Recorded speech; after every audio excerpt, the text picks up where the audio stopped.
আমি সবাইকে একটা কথা জানাতে চাই। আমি জাস্ট বাড়ি ফিরলাম। আমি থাকি হচ্ছে বোস্টমপাড়া বালিগোলার কাছে। বোস্টমপাড়া বালিগোলার কাছে খ্যাপা সংঘ ক্লাব বলে একটা ক্লাব আছে, সেই ক্লাবের কাছে আমি থাকি। তো আমি যে এরিয়াতে থাকি, সেই এরিয়া হচ্ছে আপনার পুরোপুরি টিএমসি দখলে এরিয়া। আমার বাড়ির সামনে শ্যামল মিত্রর বাড়ি, অরূপ রায়ের বাড়ি।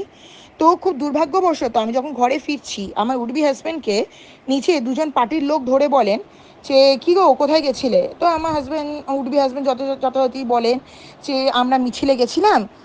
তো এবার আমার উডবি হাজব্যান্ডকে তখন ওনারা জিজ্ঞাসা করেন যে কে কাকে মিছিলে নিয়ে গেছিলো, তোমার উডবি ওয়াইফ তোমায় নিয়ে গেছিল নাকি তুমি ওকে নিয়ে গেছিলে?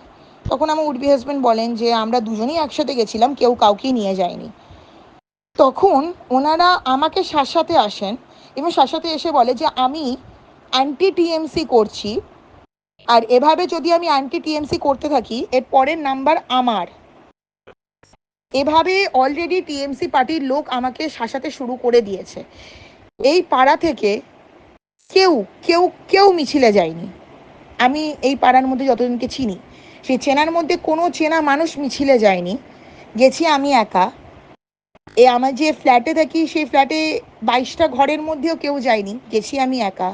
এবার আমার ওপর শাসানো শুরু হয়েছে যে এর পরের নাম্বার আমার।